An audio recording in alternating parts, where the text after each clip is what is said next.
it just told me recording in progress. Phil, thank you so much. Thank you for asking me to be here tonight. Thank you for the group. I love the name, right? Serenity Improvement Group. Today's been kind of a hectic day, and I feel like maybe my serenity needs to improve here. So, super happy to be in a meeting of Alcoholics Anonymous tonight. My name is Megan Frankel. Although I just got married, I haven't changed my name yet, so I have to kind of pause and think about which last name I'm using every time I'm in a meeting. I have a sobriety date. Oh, and I am an alcoholic, which is probably obvious even in the first few seconds here. I have a sobriety date of April 16th, 2014. That is not a day that I chose, right? It is through only divine intervention that I get to be here with you tonight. My best thinking did not bring me to the rooms of Alcoholics Anonymous. My best thinking got me drunk over and over and over again. But it was a loving God of my misunderstanding that brought me all to you. And I am just so thankful that God doesn't make misery comfortable. I have a home group. I have a sponsor. I have commitments within my home group, within our district, our area. I sit on some committees. I am a member of Alcoholics Anonymous who has been taught to stay in the middle of the herd. My sponsor is absolutely amazing. She tells me the truth when I don't want to hear it. And she's literally taken my hand, and I feel as though she has helped pluck me from the scrap heap of humanity and throwing me into the ocean with all of you. And it's just been such an amazing, amazing ride. So just a few things. I think that, whenever we are in a meeting that it's important to qualify. I earned my seat in Alcoholics Anonymous. And what I mean by that is, man, I paid for that thing in blood, sweat, and tears before I got here. And I'm not giving it up, right? One of the things that we say up here often is not keep coming back, but stay, right? Stay here. Meaning, obviously we don't want you to leave us, but also for me, what that means is that when I walk outside that room of Alcoholics Anonymous, does my heart stay with all of you? Right? Because the most important demonstration of this program is in my career, in my family life, with my friends, right? Standing in line at the grocery store, all of these things, driving in traffic, right? I want my heart and my mind to stay with all of you, right? Because it's so much more important, I believe, right? To look at someone's actions and be able to say, okay, they look as though they may be living a principled life. And some days I think maybe you'd look at my actions and you'd be able to see that, right? Other days you might look at my actions and wonder if I have even taken a third step, right? And that's how it goes sometimes. But what I do know is that Alcoholics Anonymous has given me a life beyond my wildest dreams. And no matter what I do, there will never be enough actions that I can take in the course of my lifetime to show my gratitude. And that is just the God's honest truth, right? So, I grew up in a relatively I don't know. There really isn't a normal home, but I grew up in a home with both my parents, middle class family, nothing out of the ordinary. Right. I remember when I did my first fourth step, right? I was so determined to find the reason why I was messed up, right? I wanted so badly to be able to point my finger at a person or an event, just something, right? Just show me something that I can blame. And there just wasn't anything. It became blatantly clear that my life was a mess because of the choices I made. And I didn't get to blame anyone on that. And that, quite frankly, made me a little angry for a while.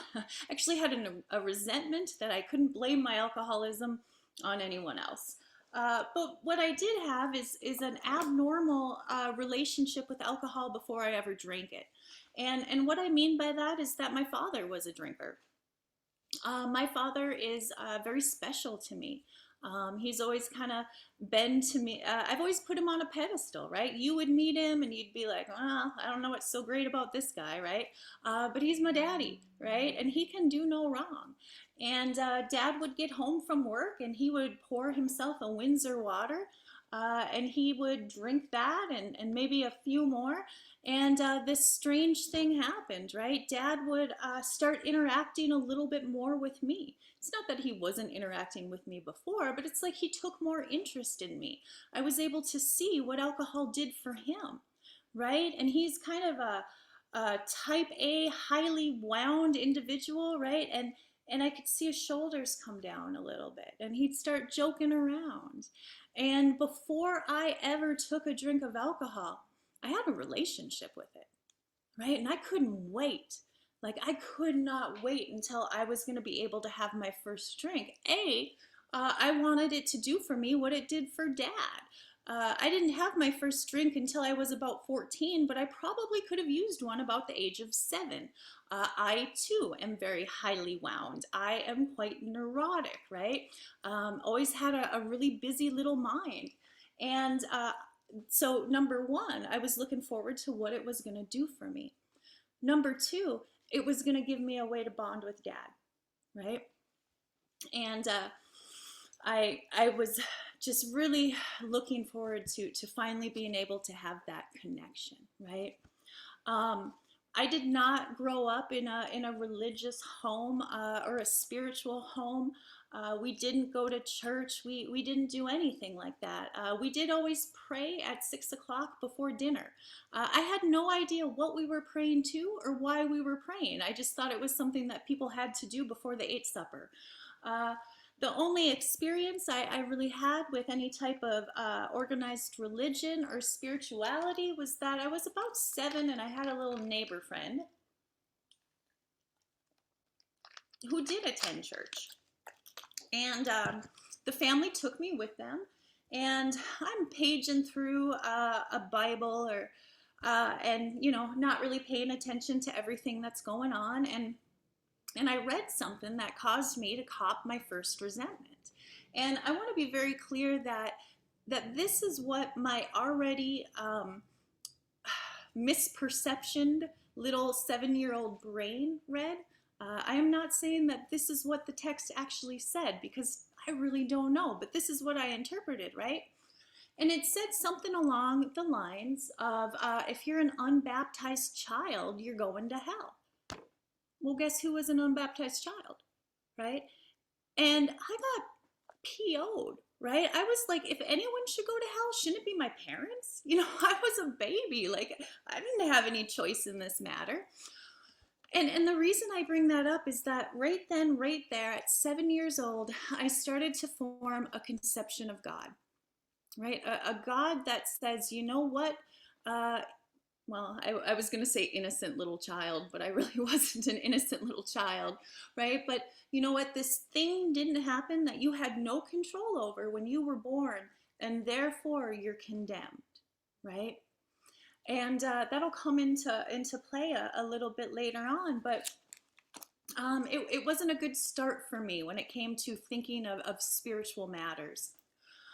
When I was 14 years old, I got the opportunity, right, to try out that magic elixir that I'd been waiting for. And I was with some friends, some kids that were a little older than me, and we were going to have a couple drinks and walk across the street and go to a high school dance because that's what you do in high school, right? Well, maybe not the drinking part. But so, we all decided, like, it was planned, and we all put in a certain amount of money and we bought a sizable amount of alcohol. And as I said, I'm rather neurotic and I'm quite cheap. And I did the math, right? And I calculated that with the amount of money that I put in and the size of the bottle, that I should get 8 shots, right? So I grabbed the bottle, I grabbed a shot glass. For some reason, I felt the need to go like by myself, to drink by myself. And I pour myself these shots, and I just go boom, boom, boom, boom, boom, right? Eight right in a row. And I walk out, I put the bottle on the table, and I say, well, I've had my share. I've had my 8 shots. And everyone in the room kind of went. And the first time I drank, I took 8 shots of Everclear in about 10 minutes. Um, we then proceeded to mosey or stumble across the street to go to this school dance. And that's the last thing I remember that night. Next thing I remember is coming to in my parents' bathroom, right, hunched over the toilet, which subsequently is also where my last drunk ended, is in my parents' bathroom. So we do come full circle on this. And, I know that I'm drunk. I know that I'm in trouble, and then I get put to bed. I wake up the next morning, and I know I'm in trouble, right? I can't quite put all the pieces of the night together yet, right? But I know that I'm grounded for life, right? And I walked out of my room. I saw my mother's face, and there was definitely no questions about the fact that I was grounded for life. And the thing is that what ended up going through my mind was not, you know what, Megan, maybe drinking is not your forte. No, no, no, no, no. My mind said, you know what, you just got to drink smarter, right? Just don't drink Everclear, Megan. Like maybe you should start with a wine cooler or a beer or something. Because you see, a funny thing happened for me when I took those 8 shots, right? I got this warm, fuzzy feeling, right? And for the first time in my life, I really felt like I could actually fill my lungs with air, right? Like I could take this big inhale and finally get the oxygen I needed. Up until that point, it kind of felt like I was breathing through a straw. And, I like to say that I suffer from the killer bees. I could be, I should be, I want to be. And I suffered from that ever since I was just a wee little gal. And the funny thing is that when I drank, those killer bees went away, man. And I became everything I ever thought I should be, right? It's like I lost 20 pounds, I grew 6 inches, my IQ rose by 50 points, I could talk to anyone about anything, and trust me, I was the most interesting person in that room, right? The boys were no longer scary, the popular girls no longer intimidated me. I was, a part of something at last, right? And so the thing is that I start to have this even more intense relationship with alcohol, right? And over the years, I continued to drink because it made me tolerable to me, right? I used to say that when I viewed the world through the lens of alcohol, the world became tolerable. But that wasn't the truth. When I viewed myself through the lens of alcohol, I became tolerable. For some reason, I was just quite uncomfortable in my skin before I ever took a drink, right? And I know that that's maybe not everyone's experience, but that was mine. I remember trying all kinds of different things, sports, Girl Scouts, and quite frankly, I could never excel at anything. I'm usually, mediocre to average at most things I do. And I wanted to be really good at something. What I didn't realize is that in order to be really good at something, you got to stick with it. You got to be disciplined. But you see, if I'm not the best right away, I'm not going to play, right? And I'm just trying to find a way to feel comfortable in the world. And the only thing that did that for me was alcohol, right? I thought alcohol set me free. But what ended up happening is that alcohol put me in a prison, right? Every single thing that I had done in my life and previously enjoyed, slowly by slowly, I start to trade them away for the next drink. If high school, right? I'm no longer playing sports because you have to travel on the weekends, and I'm sorry, but weekends are prime drinking time. right? I'm no longer involved in clubs and things like that, because you know what, it might hurt my image a little bit, right? And I start to become the party girl, right? And that starts to become my identity. That's the one thing I'm good at, right? That's where I excel. And that's, not, I really wasn't shooting for the stars, was I? So, my drinking progresses. And I get to a point where I'm going to school in Florida. I'm trying to earn my doctorate. Despite my drinking, I had somehow been, I guess, motivated enough, liked school enough to hang on by a thread. And eventually I traded that for the next drink too, right? And I remember I would wake up, and the thing is that I wasn't stupid, right? I knew what I was doing to my future. I knew that the one thing that I had ever been somewhat decent at, that I had ever enjoyed, I was going to give it away, right? And the thing is, it's like I was dancing on a cliff and I saw it. I knew it. But despite knowing it, it's like I couldn't do anything, right? It's like I knew better, but I didn't have the power to do better, right? And that alcohol was my only relief from me, right? So I end up having to move home at like 29 years old, move in with my parents, right? And my alcoholism took off even more, right? And for the next 3.5 years, I infected my family with the family disease of alcoholism.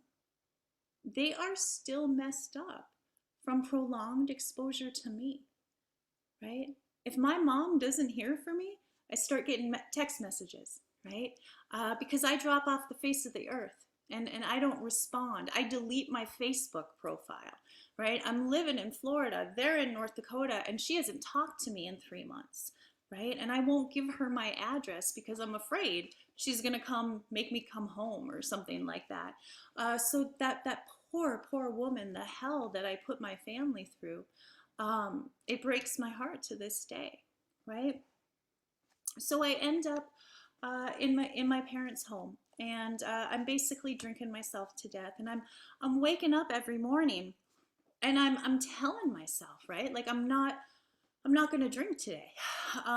Today's the day, right? That, maybe I'm going to get a job, right? Today's the day that maybe I'm going to contribute something to the running of this household. Today's the day, right? And I would make a firm resolution.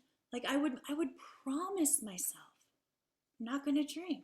I'm not going to do it. And I meant it with every iota of my being.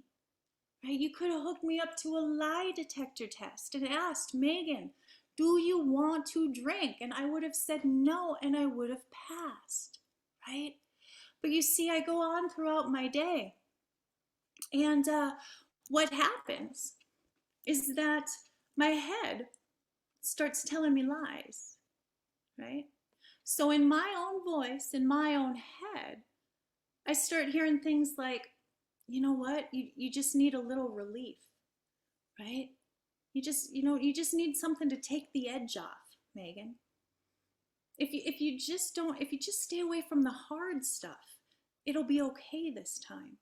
If you just don't drink and drive, if you just drink alone, if you stay out of the bars, if you don't go home with any strange men tonight, Megan, it'll be okay. Right? And in my own head, in my own voice, these lies get bigger and bigger and bigger until I can no longer see the truth. And I give in to those lies every single time. Right? And what I don't understand is that once I take a drink, I am no longer in control. Right? I might have promised my mom that I would be home in time to take dad to the doctor, right? I may have meant it. I may have even wanted to take dad to the doctor. But the thing is once I put alcohol into my system, I am no longer in control. It doesn't matter what I want. Alcohol is driving the bus. right?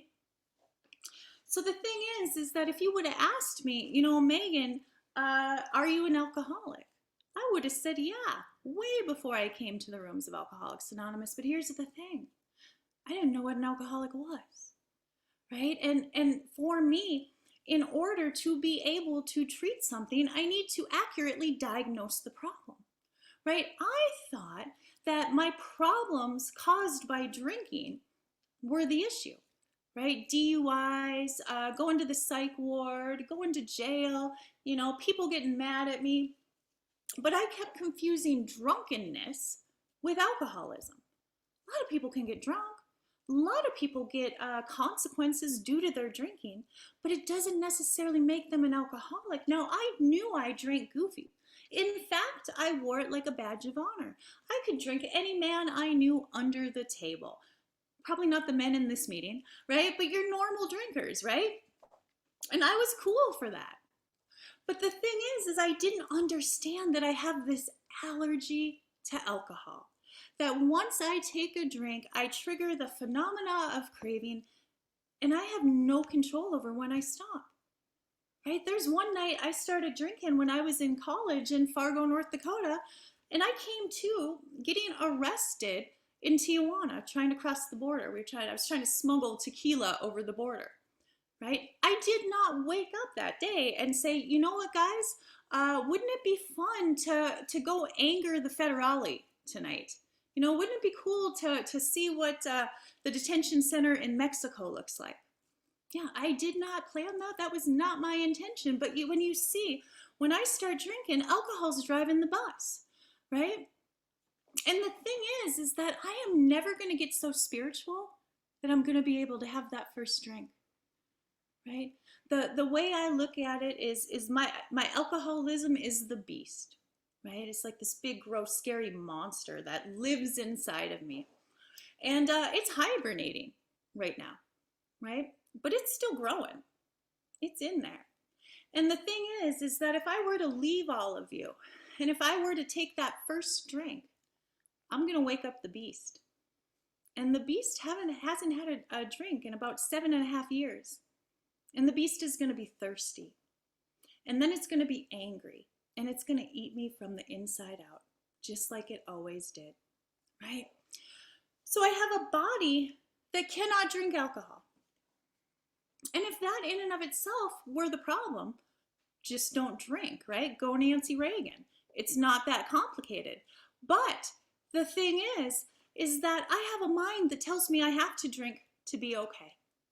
Right? I have a body that cannot drink. I have a mind that lies to me in my own head, in my own voice, and tells me that if I don't get that drink, I'm going to explode, right? I'm not okay if I'm not drinking, right? And the thing is what's feeding all this is the fact that I got a broken soul. I remember reading in the book, right, where it said, we are restless, irritable, and discontent until we can again experience the sense of ease and comfort, which comes at once by taking a few drinks we see other people taking with impunity. When I read those 3 words, I thought it's like it blew the top right off my head. I had been trying to explain what had been going on inside of me for years. And the book summed it up in 3 words. I paid psychologists a lot of good money, right, to try to tell me what was wrong with me and what I needed to do to fix me, right? And it was right there in this book, right? I got a broken soul. And the thing is, from the first time I drank, I got immediate relief from that. So my head makes this little connection, right? And it goes, ooh, alcohol, good. Alcohol, solution. Life without alcohol, bad. Right? And I give in, I believe the lie. My mind tells me, I take that first drink and I'm off to the races, right? And like the book says, it's over and over and over again. And this cycle is repeated until we can experience an entire psychic change. There's very little hope for our recovery. So for me, right, what does this mean? What does this look like, right? When I'm restless, right? I'm like a tiger in a cage, man. I'm just ready. Like I'm preparing for something. I don't know what it is, right? But I'm pacing. I'm restless. My favorite place to be is on the way to someplace else. I am always living in anticipation of. I'm always trying to arrange the furniture out here to make my insides okay. But I don't know this, right? I don't have this lingo, right? I'm restless. I'm irritable, which means it's going to come out in one of two ways. I'll externalize it, and if you get between me and the bottle, watch out, you're going down. My mother tried to take the car keys away from me. I was going to get a bottle, 100% abstinent, no chemicals of any kind in my system. She took the car keys away, and I assaulted her. I pushed her to the ground. I grabbed the keys. I stood over her, and I said, don't you ever get between me and what I need, because next time it's not going to end this well. And I walked away. And I went and got what I needed to get to be okay that day, right? I'm irritable. If you're not suffering it, I am, right? I'll turn it inside, right? Self-loathing, morbid self-reflection, self-pity, self-hatred, right? Just Megan in the bottle, drinking her life away like a sad country song, right? I isolate, I separate, right?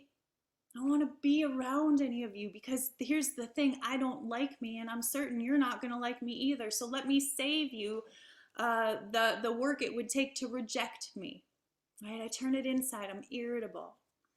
I'm discontent. Here's my life motto. I'll be happy when. I'll be happy when I get him. I'll be happy when I get rid of him. I'll be happy when I move there.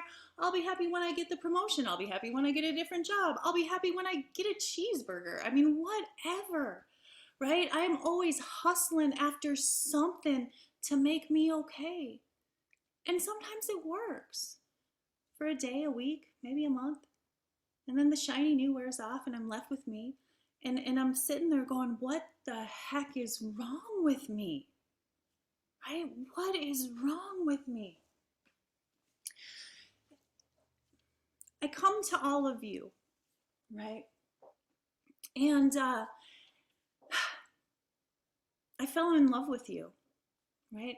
I stayed in Alcoholics Anonymous because you hugged me, right? I just wanted attention, affection. I don't know what I wanted. It's not like I didn't have it, but getting it from you was different. Because you see, my parents have to love me. They're my parents. You didn't, right? And you loved me anyway, even though you didn't have to. And I loved you guys so much. I did what you told me to do, right? You told me to get a sponsor creature. I didn't know what a sponsor creature was. I was really, really hoping that would help sponsor my bills. That wasn't the case. But I got a sponsor creature, right? And that sponsor creature told me we're going to work some steps. We're going to get into the book. We're going to take the actions that are outlined in the black print and the white page in the blue book. And we're going to do these things and your life is going to change.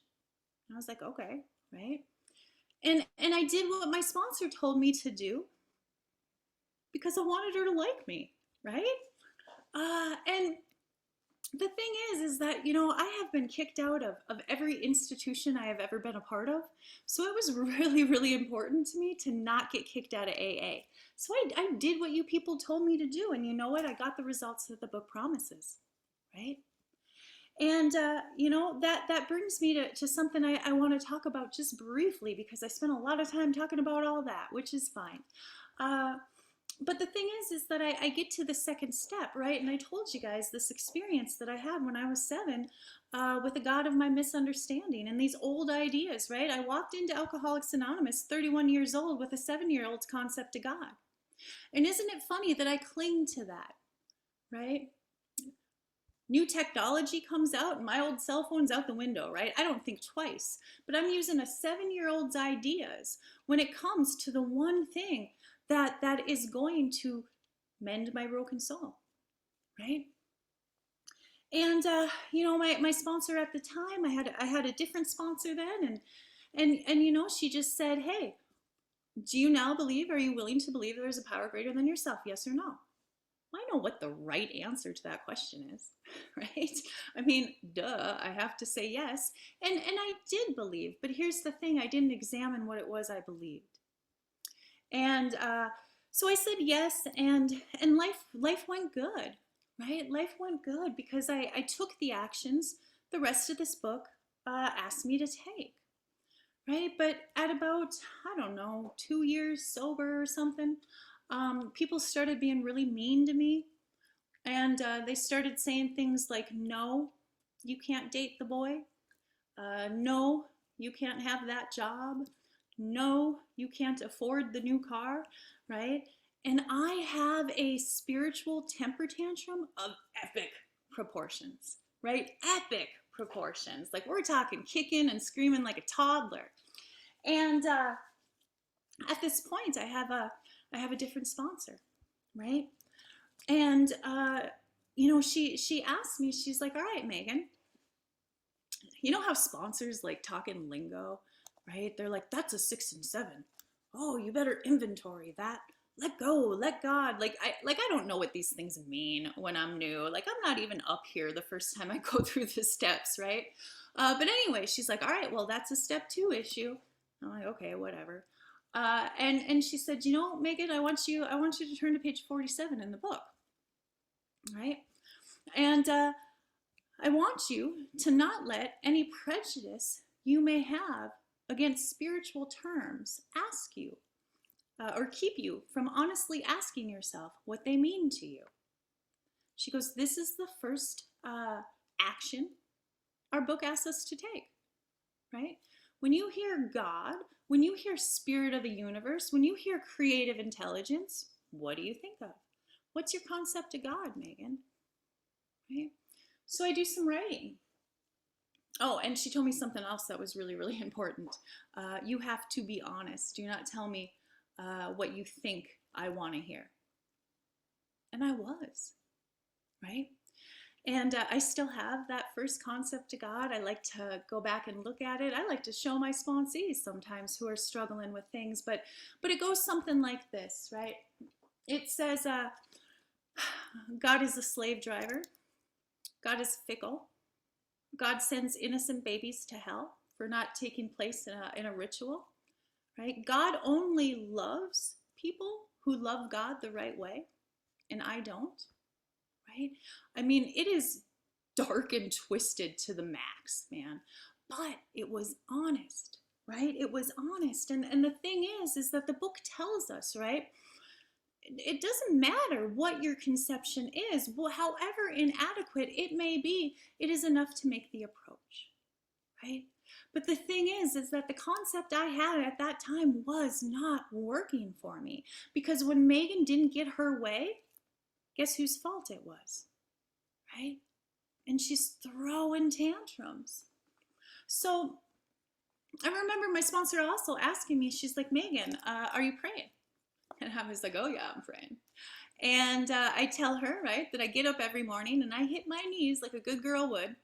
And I am essentially cussing God out, right? Like, my life sucks. How could you do this to me? Don't you understand? Look at God. Look at all the things I'm doing to help people in Alcoholics Anonymous, right? Why does my life suck so bad? When am I going to get mine, right? And I mean, just a brat, right?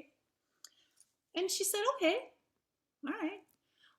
But what I want you to do is I want you to end every prayer with, but I'm here anyway. Because there's something within you that might be a little bit more than your need for validation that's getting you to hit your knees. I'm like, all right, whatever. And in the midst of this, my mom calls me. My parents live about an hour and a half away, and my dad has a dementia, right? So when I was living at home making my parents sick, my mom was essentially taking care of her 31-year-old useless alcoholic daughter and her husband who has dementia, right? And she says, you know what, Megs, your dad's not doing so good. Can you come home, right? Can you help me for the night? I'm like, yeah, Mom, no problem. I'll be there. Get in the car, I drive there, and I walk into the house, and something really bizarre happened, something that had never happened before and hasn't happened since. And it's almost like my father, I mean, he knew who I was, but it was like he knew me from 10 years earlier, right? When I was out there causing a lot of hell. And I walk in, and he looks at me, and he looks me in the eye, and he goes, "You are a disgrace." I'm like, "Oh my God, what's going on?" Because this isn't my dad. He doesn't act that way, right? And he pauses, and he looks at me again, and he's like, "You're never going to amount to anything," right? And my mom is in the corner, like bawling, because she thinks I'm going to drink over this, right? And I'm standing there, and he comes at me again, and he's like, "You disgrace our family." Right? And I don't know what to do. This is not, my dad has never yelled at me a day in his life. Trust me, he should have, but he hadn't at this point, right? And I'm standing there, and again, he comes at me, and he says something along the lines of, "I wish you weren't my daughter."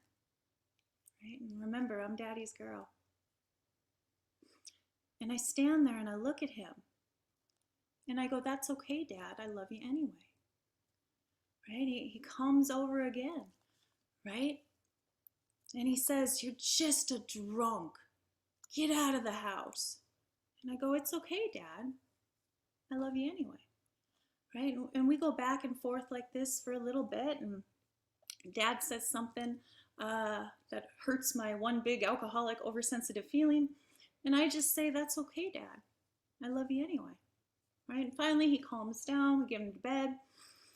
I get in the car, I drive back to Bismarck, and I call my sponsor, thinking I'm gonna get some good pity points on this story, right? And I tell her what has occurred. And she starts laughing. And I'm like, "I don't know what you were laughing at, but I do not find this funny." And she goes, "Megan, don't you see it?" I'm like, "I don't see anything," right? And she's like, "What just occurred between you and your dad? That's what you've been doing with God. You're hitting your knees every morning. You're telling God how much he sucks and how much he's made you suck and how much your life sucks. And God's just sitting there going, 'That's okay, Megan. I love you anyway.'" And at that moment, right, it's like I truly believe that God's grace is not limited to my thinking. It doesn't matter what I believe, right? It doesn't matter what I believe. It doesn't change God. It doesn't change God's love, right? And at that point, something shifted, right? Just enough for me to become willing to maybe consider that God was something like that experience I had. That no matter what my dad said, it did not affect my love for him. Where does that come from? Because it doesn't come from me, right? About 2 years ago, I got a dog. I didn't mean to get this dog. It was an accident, right? And I'm not a mother, and hadn't had a dog since I was a kid, so I've really never had a dog. My mom took care of it. I had no idea, right? I'm talking with my husband, and he's like, "So are you going to get up at 3 a.m. and let the puppy out, or am I?" I was like, "You got to get up at 3 a.m. and let them out?" He's like, "Yeah, Megan, it's essentially a baby." And I'm freaking out, right? I'm like, "I can't do this. This is going to be a lot of work. I don't like work. This puppy's going to hold me back in life." I'm really not that exciting. I don't do that much anyway. But, I'm seriously considering, like, nope, I'm not going to get this dog. But we get the dog. And the thing is that this dog, his name is Hazard. Right? A little big book reference there. For people who aren't in AA, they just think he's a handful. Works perfectly. But anyway, this little dog, right? He is a pain. I should have been afraid.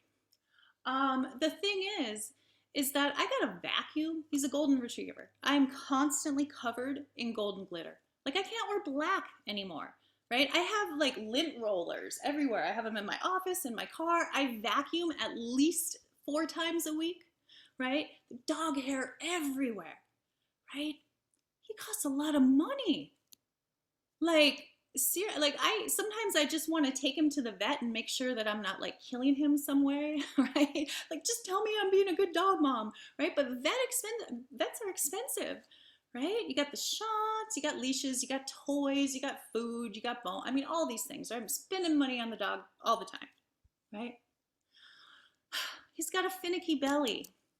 He pukes, and sometimes it's almost as though he hides it, and you find it like a week later, and it's crusty and it's disgusting. Yeah. And he also likes to puke on my side of the bed sometimes. That's fun to crawl into, right? And as if that wasn't enough, he's a piddler, right? He gets really excited and he pees on your shoes, and then you're cleaning that up too. So the point is, what I'm trying to say is this little critter, he is a lot of work. A lot of work, right? But here's the thing. I couldn't love him more if I tried. Can't even remember my life before Hazard, right? I am the person who likes to stay home on a Saturday night and hang out with her dog, right? Like if I had to jump in front of a bus to save that dog's life, wouldn't even think twice, right? I love him so much. And essentially, he doesn't do anything for me, right? He messes up my house. I spend a lot of money on him. He's a lot of work. I got to walk him, do all these things, right? But every once in a while, he'll come over and he puts his little puppy head in my lap and we cuddle, right? And then, he's like squirrel off chasing his tail, doing Hazard things, right? And I'm like, man, I could have used 10 more minutes of that, buddy. And here's the way I look at it today. I'm God's puppy, right? I don't really do anything for God. I piddle, I puke, I shed, right? Cost God a lot of effort, probably. He's like, oh, God, again, Megan. And every once in a while, right, when I'm doing my prayer and meditation, I'm being still. God's like, yes, stay here, Megan. I love this, right? And it doesn't matter what I do. It doesn't matter if I piddle or if I chase my tail, if I puke, right? There's nothing that I can do that God's gonna love me any more or any less. God just loves me, just like I just love that dog, right? And the reason I bring it up is that these are 2 points in my spiritual growth, right? My spiritual journey, where my concept of God has grown, right? The steps remain static, but I evolve through them. And my God is much bigger today than the God I walked in here with, right? And I'm hoping it'll be much bigger, next year than it is right now, right? Because the bigger my God gets, the more I trust that God. But I didn't just walk in here with trust. I had to have some experience. And through that experience, I walk through that, and then some trust grows and gains, and so on and so forth. And it gets bigger and bigger and bigger. So the thing is that I think that, I essentially looked at step 2 as though it was like this yes or no question, right? But I needed to know where I was at, right? I needed to know what I believed in order to even know, is this concept working for me, right? And, this last 6 weeks has been a bummer. It just has. My husband got sick, going through a lot of medical stuff. My best friend died, right? Life has been incredibly lifey, okay? Life has been lifey. I don't believe that God made my husband sick, right? I don't believe God took my friend, right? I believe God received her, right? I believe my husband is sick from crappy genes and not treating his body so good, right? Um, and here's the thing, God didn't do it, right? I have a favorite passage in the book, and I'm going to read this to you all, and then I'm going to shut up. But the thing is it tells me that they are sure that God wants us to be happy, joyous, and free. We cannot subscribe to the belief that this life is a vale of tears, although it was once just that for many of us. But it is clear that we made our own misery, right? My life is the result of the consequences of my choices, right? God didn't do it. Avoid then the deliberate manufacture of misery. But if trouble comes, cheerfully capitalize on it as an opportunity to demonstrate his omnipotence, right? God can get me through anything because I'm now on a different basis. When I took my third step, I'm on the basis of trusting and relying upon an infinite God, not my finite self, right? I put one hand in the hand of God, one hand in all of yours, and I am able to walk through anything that life throws at me. Because what's at my neighbor's door is coming to mine, right? But I am now on a different basis, and I can walk through it with maybe a small amount of dignity, very little grace, but with calmness and serenity in my heart. So I want to thank you all for allowing me to be here with all of you tonight, and for teaching me these things. With that, I pass.